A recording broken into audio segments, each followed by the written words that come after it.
لعاب دہن میں رکھے۔ استاد زمن تو فرماتے ہیں جسے نہ ہو آرام سارے زمانے سے وہ اٹھا لے جائے تھوڑی سی خاک ان کے آستانے سے۔ تو ان کا لعاب دہن ہے، وہاں کی خاک میں بھی اللہ نے شفا رکھی، وہاں کی خاک میں بھی اللہ نے شفا رکھی۔ اور درود پاک پڑھیں اللہم صلی اللہ علیہ وسلم صلاۃ و سلام علیک یا رسول اللہ صلی اللہ علیہ وسلم۔ تو حضرت ابو بکر صدیق نے بتا دیا کہ سرکار علیہ الصلوۃ والتسلیم کی تعظیم کرنا جان بچانے سے بھی زیادہ بڑا فرض ہے، اور مولا علی نے بتا دیا تھا کہ نماز پڑھنا بہت ضروری ہے، بہت بڑا فرض ہے، لیکن اس سے بھی بڑا فرض نبی کی تعظیم کرنا ہے۔ حضرت علی رضی اللہ تعالیٰ عنہ کی گود مبارک میں بھی نبی پاک صلی اللہ تعالیٰ علیہ وسلم سر اقدس رکھ کے آرام فرما رہے تھے، اور ان کی عصر کی نماز قضا ہو جاتی ہے، لیکن حضرت مولا علی سرکار کو بیدار نہیں کرتے ہیں، کیونکہ وہ جانتے تھے سب سے بڑا فرض تو ان کی تعظیم کرنا ہے، ان سے محبت کرنا ہے، ان کی پیروی کرنا ہے۔ نماز پڑھنا بہت بڑا فرض ہے، لیکن اس سے بھی بڑا فرض ان کی تعظیم کرنا ہے۔ اعلیٰ حضرت کیا خوب انداز میں فرماتے ہیں، مولا علی نے واری تیری نیند پر نماز، اور وہ بھی اثر جو سب سے اعلیٰ خطر کی ہے۔ صدیق بلکہ غار میں جان ان پہ دے چکے، اور حفظ جان تو جان فروز عمر کی ہے۔ ہاں تو انہیں نماز، ہاں تو نے انہیں پھیر دی نماز، انہیں حیا، پر وہ تو کر چکے تھے جو کرنی بشرنی ہے۔ ثابت ہوا جملہ فرائض فرو ہے، اصل رسول بندگی تاجور کی ہے۔ ثابت ہوا جملہ فرائض یعنی ایمان لانے کے بعد جتنے فرائض ہیں سب دویم درجے کے ہیں، سیکنڈ درجے کے ہیں۔ فرسٹ درجے کا اگر کچھ ہے تو ان کی اطاعت کرنا ہے، ان کی تعظیم کرنا ہے، ان سے محبت کرنا ہے۔ سب سے بڑا اور سب سے اہم فرض یہ ہے کہ ان سے سچی عقیدت اور محبت رکھی جائے، اور اس کے بعد میں تمام آداب بجا جائے۔ حضرت عمر فاروق فرماتے ہیں کہ میں کاش حضرت ابوبکر صدیق کی ایک رات اور ایک دن کی نیکی میری زندگی کی ایک رات ہوتا ہے۔ تو آپ اندازہ لگائیے حضرت ابوبکر صدیق رضی اللہ تعالیٰ عنہ کا وہ مرتبہ ہے۔ حضرت ابوبکر صدیق مولا علی رضی اللہ تعالیٰ عنہ کہتے ہیں، بلکہ مولا علی رضی اللہ تعالیٰ عنہ سے لوگوں نے، حضرت مولا علی نے پوچھا لوگوں سے کہ تم مجھے بتاؤ سب سے زیادہ بہادر کون ہے، سب سے زیادہ بہادر کون ہے؟ تو لوگ کہنے لگے انتا انتا انتا، آپ ہیں، آپ ہیں۔ تو کہ اللہ میں کہاں، میں پوچھ رہا ہوں صحابہ میں سب سے زیادہ فضیلت والا کون ہے؟ لوگ بولے ہم تو آپ ہی کو بہادر سمجھتے ہو، آپ کا دور خلافت تھا۔ لوگوں نے کہا ہم تو آپ ہی کو سب سے زیادہ بہادر سمجھتے ہیں۔ ابو بکر اشجع الناس، ابو بکر تمام لوگوں سے سب سے زیادہ۔ پھر اس کے بعد حضرت علی نے مثالیں دی کہ جانتے ہو کیسے بہادر تھے۔ ایک وقت تھا کہ جب اسلام نیا نیا اسلام تھا، کمزور لوگوں نے اسلام قبول کیا تھا، غریب لوگوں نے اسلام قبول کیا تھا۔ اسلام کے دشمن طاقتور تھے، بات والے تھے، دبدبے والے تھے، روب والے تھے۔ اسلام قبول کرنے والے نہایت غریب تھے، جن کے ساتھ کوئی کھڑا ہونے والا نہیں تھا، اور اسلام کے مخالف دبدبے والے تھے، ثروت مال و دولت طاقت والے تھے۔ ایک مرتبہ ایسا ہوا کہ نبی پاک صلی اللہ تعالیٰ علیہ وسلم کو کفار نے پکڑا اور آپ کی گردن مبارک میں کپڑا ڈال کے آپ کو کھینچنے لگے، اور آپ کو طرح طرح سے تکلیفیں پہنچانے لگے۔ ہم میں سے کسی کی ہمت نہ ہوئی، کیونکہ جو تکلیفیں پہنچا رہے تھے وہ طاقتور تھے، صاحب ثروت تھے، صاحب دولت تھے، روب و دبدبے والے تھے، پاور والے تھے۔ کسی کی ہمت نہ ہوئی کہ ان کے مقابلے میں کوئی اترے اور نبی پاک صلی اللہ تعالیٰ علیہ وسلم کی طرف سے دفاع کرے۔ لیکن جیسے ہی ابوبکر صدیق کو معلوم ہوا کہ سرکار کو تکلیف پہنچائی جا رہی ہے، انہوں نے آؤ دیکھا نہ تاؤ فوراً آتے ہیں۔ یہ نہیں دیکھا یہ کون ہے، یہ کون سی حیثیت کا ہے، جس کے جو سمجھ میں آیا کسی کے گھوسا مارا، کسی کے لات ماری، کسی کو دھکیلا اور کہا کہ تم اس کو قتل کرنا چاہتے ہو جو کہتا ہے میرا رب اللہ ہے اور وہ تنہا ہے، وہ اکیلا ہے۔ جو ہے وہ حضرت ابوبکر صدیق نے نبی وجہ سے انہوں نے حضرت ابو بکر صدیق کو اتنا پیٹا کہ کئی دن تک آپ کو ہوش ہی نہ آیا۔ اور پھر سنیں ان کی والدہ کیا کہتی ہیں، کئی دن بعد حضرت ابو بکر کو جب ہوش آیا، تب تک ان کی والدہ ایمان نہیں لائی تھی۔ کہا مجھے غم تھا میرا بیٹا کئی دن سے جیسے کوما میں چلا جاتا نا، سانس چل رہی ہے لیکن بول نہیں رہا ہے، حرکت نہیں کر رہا ہے۔ کہا میں بیٹھی رہتی تھی پاس میں، نہ جانے کب میرا بیٹا اٹھے گا، پانی نہ مانگ لے اور ایسا نہ ہو کہ میں موجود نہ ہوں۔ تو کہ جیسے ہی کئی دن بعد میں ہوش آیا تو فوراً پوچھا سرکار کیسے؟ نہ پانی مانگا، نہ خیریت پوچھی، نہ اپنی کسی چیز کی شکایت کی، بس سب سے پہلا جملہ نکلا تو یہ میرے آقا کیسے ہیں، میرے آقا کی کنڈیشن کیسی ہے، آپ کی حالت کیسی ہے۔ کہا مجھے چھوجن آئی، میں نے پوچھا یہ کیسی بات کی ہے، نہ اپنے بارے میں کوئی پوچھا، نہ مجھ سے پوچھا، نہ کسی کی خیریت پوچھی، اگر سب سے پہلے پوچھا تو انہی کو پوچھا۔ ایک شاعر نے کیا خوب کہا ہے، پروانے کو چراغ ہے، بلبل کو پھول بس، ابو بکر کو خدا کا رسول بس۔ پروانے کو بس لائٹ مل جائے اس کی معراج ہو گئی۔ آپ نے دیکھا ہوگا چراغ پہ، لائٹوں پہ پروانے آن کے اپنی جان نچھاور کر دیتے ہیں، اور بلبل کی سب سے پکی دوستی کس سے ہے؟ پھول سے۔ اسے پھول مل جائے تو بلبل کی معراج ہو جائے۔ تو اسی طرح کی شاعر نے کہا اگر پروانے کو چراغ ہے، بلبل کو پھول بس، ابو بکر صدیق کو خدا کا رسول بس، یعنی انہیں نبی پاک صلی اللہ علیہ وسلم کی معیت مل جائے، نبی پاک صلی اللہ علیہ وسلم کے ساتھ رہنا اور آپ پر اپنے مال کو، اپنی جان کو نچھاور کرنا، اس کے علاوہ حضرت ابو بکر صدیق کی اور کوئی خواہش نہیں ہوئی۔ یہ ہے حضرت ابو بکر صدیق۔ مولا علی کہتے ہیں کہ کسی کی ہمت نہ ہوئی لیکن ابو بکر نے کسی کی پرواہ نہ کی، یہ میرا رشتہ دار ہے، یہ طاقتور ہے، یہ دبدبے والا ہے۔ پھر کہتے ہیں ایسا ہی ایک مرتبہ یہ جب ہوا جب میدان بدر میں ہم تھے، کیونکہ سب سے پہلی بڑی جنگ جو ہوئی تھی وہ بدر کے میدان میں ہوئی تھی۔ نبی پاک صلی اللہ علیہ وسلم بنفس نفیس اس میں موجود تھے، کیونکہ دشمنی سرکار سے سب سے زیادہ تھی، وہ سب سے زیادہ دشمن سرکار کے تھے، وہ سرکار علیہ الصلوۃ والتسلیم کو تکلیف پہنچانا چاہتے تھے۔ تو اب یہ بات آئی کہ ہم نے سرکار کے لیے ایک چھپر ڈالا جس کو عربی میں کہتے ہیں عریش، وہاں پر آج مسجد عریش بنی ہوئی ہے۔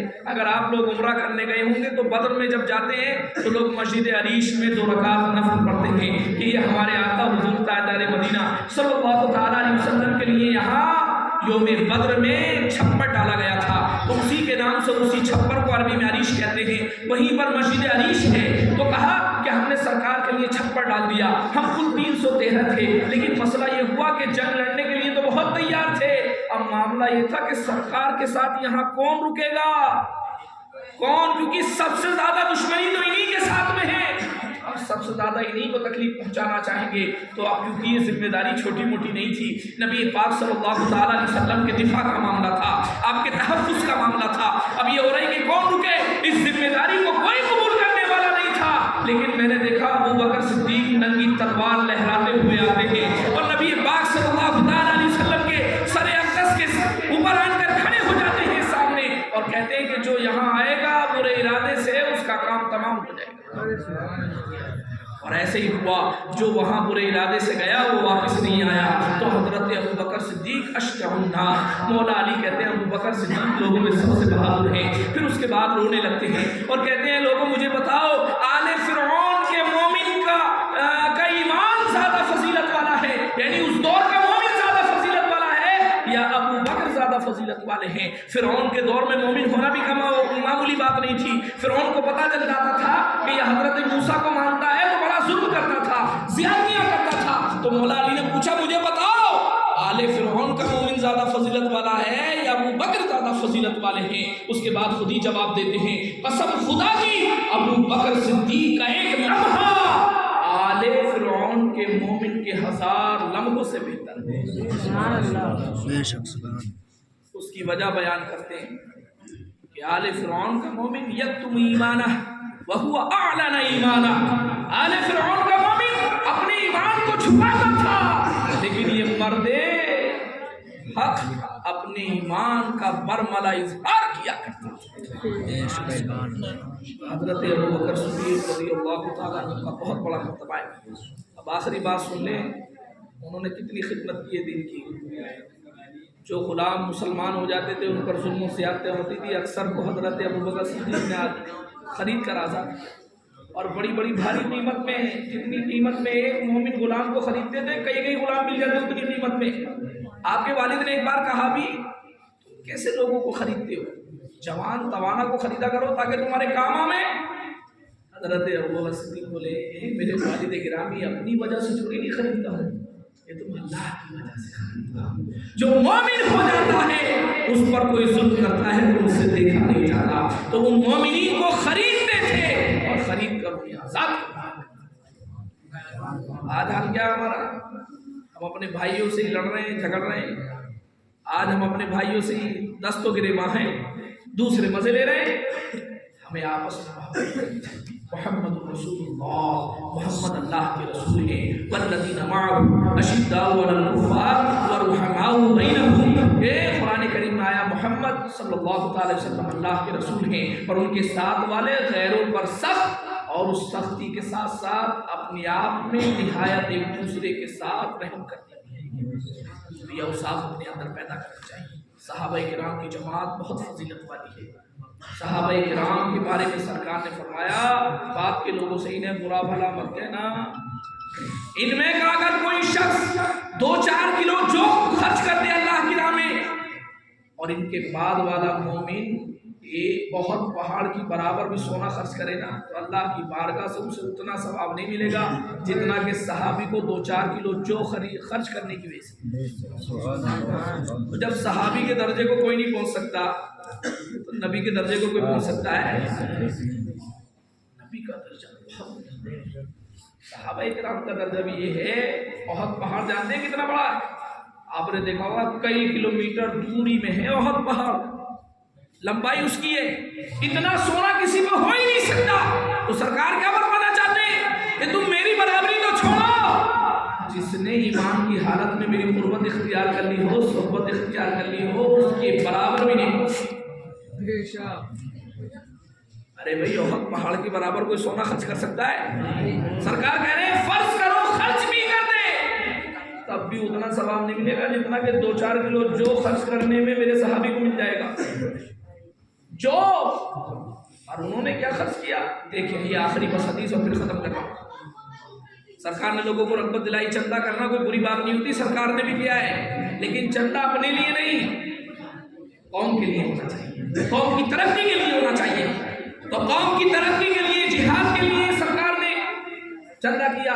حضرت ابوبکر صدیق صاحب اٹھا کے لیے ایک کمبل چھوڑا جس میں ببول کے کانٹے لگے ہوئے تھے، ببول کے کانٹوں سے اس میں بٹن یا کچھ بھی گھنڈی منڈی کچھ نہیں تھی، ایک کمبل تھا جس سے اپنے جسم کو چھپا رکھا تھا اور اس میں ببول کے کانٹے۔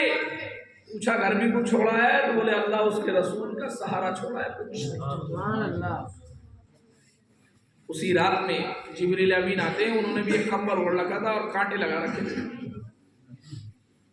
اے جبریل تم تو اس لباس میں کبھی نہیں آئے، آج کیسے لباس زیب تب کر رکھا ہے؟ کہا میں ہی نہیں، آسمان پر تمام فرشتوں نے آج یہی لباس پہنا ہے۔ ایسا کیوں؟ کہا اللہ کی طرف سے حکم ہے، جو لباس میرے محبوب کے یار غار نے پہن رکھا ہے انہیں کی تعظیم میں آج سب کو یہی لباس پہنا۔ تو اہل بیت سے بھی محبت کرنی ہے، سرکار کے گھر والوں سے بھی اور صحابہ کرام سے بھی۔